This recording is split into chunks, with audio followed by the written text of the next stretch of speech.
$1 million. $1 million. That's right, that is the new median home price here in San Diego. What does this mean for buyers? What does this mean for potential sellers? That's exactly what we're talking about today. My name is Dan Parker. I'm a local real estate agent here in San Diego with Best Life Home Team, and I work with clients that are constantly asking that question. Is it a good time to buy? Is it a good time to sell? Are we looking at a housing market crash? What's going to happen in the next 5-10 years? I can't predict the future. Everyone's going crazy thinking about this, with good reason. So what do you think? Would you buy or sell a home right now if you could avoid it? I'd love to know your thoughts. And if you like this type of content, join our community by hitting that subscribe button. So it really wasn't that long ago, about 18 months, January of 2021, when I made a video on what $1 million can get you in San Diego. I think it's probably time for an update because things have changed a little bit. Everything changed. Back then, I had to break the bad news that $1 million was not going to get you an oceanfront property. You're probably not going to have an ocean view. You're not going to be walking distance of the beach if you want a single-family detached property. But that was basically it. You still kind of had your pick of different neighborhoods and amenities and home styles that you could choose from. Now we're in May of 2022, and home prices have gone up about 30% since I made that video. $1 million isn't exactly a lot of money these days. So $1 million is now kind of the starting point if you want a move-in ready, single-family home, 3-bedroom, 2-bath, in a nice neighborhood. Now I know that nice neighborhood is subjective, and I know that you can still find homes for under $1 million, but generally for a lot of people that I'm working with, if they have $1 million budget, that's gonna get them something that's move-in ready in an area that they like. Now, of course, townhomes and condos can still be a very good option depending on where you're looking, but if you have $1 million and you want to be in some of the most highly sought after neighborhoods in North County, San Diego, places like Del Mar, Carmel Valley, Rancho Penasquitos, Fairbanks Ranch, Sorrento Valley, and Torrey Highlands, $1 million just isn't going to cut it. Believe me, sir, I wish my pockets were that deep. So what exactly does it take to have a budget of $1 million home?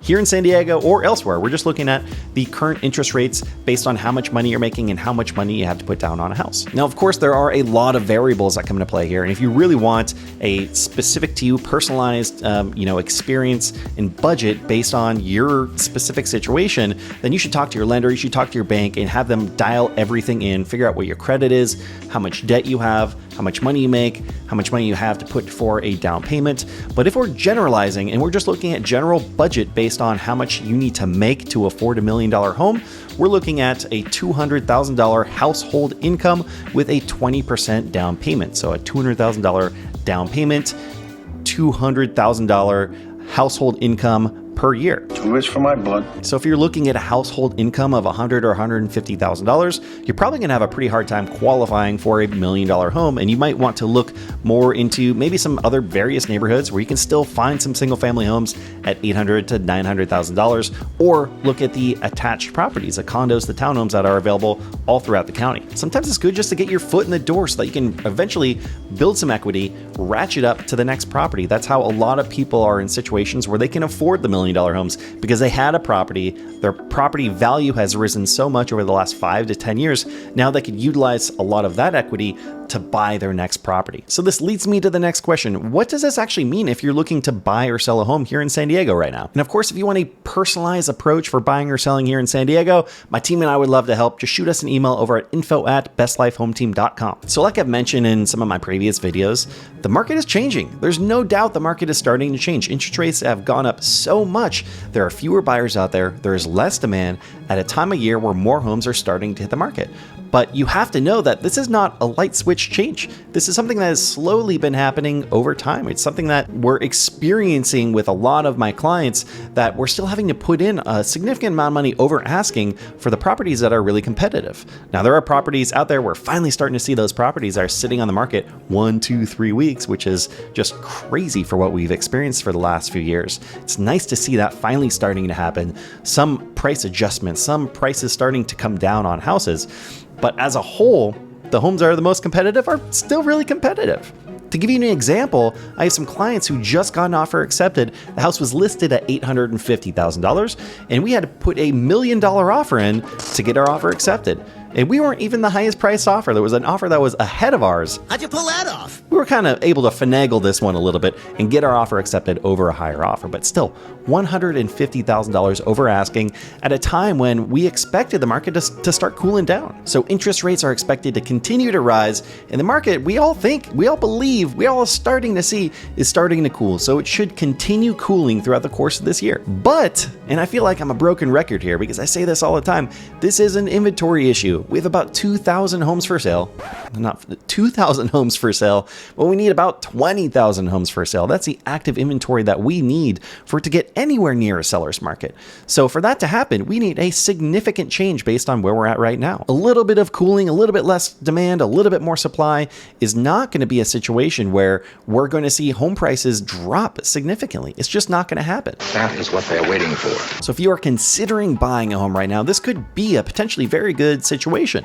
From where we've been for the last 2 years, just about every single one of the buyers that I've worked with have gotten extremely frustrated with this market. It's not an easy market. Just finding the homes that fit your needs, getting an opportunity to see the house before they start accepting offers, having to be extremely ultra competitive with 15 and 20 other offers, and getting turned down over and over again is not easy for anybody. But now we're finally getting into a stage in a situation where it's getting a little bit easier. It's way different than it's been the last couple of years. So we're in a situation where you could have a better experience when buying a home, have a little bit more inventory to choose from, but not have to worry too much about housing prices coming to a halt or really crashing off anytime soon. Now, with that said, I still think it's a good idea if you're looking to buy a house right now, plan to live in that house at least 3 to 4 years. That way, if the market does slow down, if it does come down a little bit, you are going to be able to wait it out. You're going to be able to ensure, well, there's no for sure's in this world, but you're going to put yourself in a very likely scenario where you can actually sell your house and not lose money off of it if you wait at least 3 to 4 years. I have endless patience. And if you're looking to sell your house, understand that change is happening right now. It's absolutely happening right now. And first impressions and having a solid plan in place is really, really important, because we're in this market where over the last 2 years, if a house has been sitting on the market for 7 days, for a full week, and made it through an entire weekend without getting offers good enough to accept, then there's something wrong with that house. And buyers still have that mentality. That's not changing anytime soon. So if you overprice a house and have to lower your price, you're never going to get that competitiveness that you need to get in order to maximize your profits on that sale. But going back to being a buyer in this market, if you're looking to sell your house, you're probably looking to buy as well. I still think that we're in a situation where you need to have a plan B in case you can't sell and move directly into your new home. You need to figure out what would happen if you sold your house, had to leave your house, and there was a 2 week, 3 week, 4 week gap between selling and buying. Now I'm a homeless person. Plan that out. But no, on the buying side, again, you're going to have more options. And this could be a very fantastic time to buy that house. And hopefully, in the next 1 to 2 years, rates will come back down again. So you have an opportunity to refinance and get in at a very, very good rate. So what do you think? Are home prices going to continue to rise over the course of 2022? We've seen about 20% increase in home values over the last year. The year before that, it was right around 20% as well. Are we going to continue to see that go up? Let us know what you think in the comments below. Now, I know I said I don't believe this housing market is going to crash anytime soon, but my friend Derek Evans believes this market is crashing up. And to understand what he's talking about there, check us out in this video right here. And as always, if you are looking to buy or sell a house here in San Diego County, my team and I, we would love to be your real estate agents of choice. You can reach out at info@bestlifehometeam.com or check out our other contact info below. Thanks so much for watching. We'll see you next time.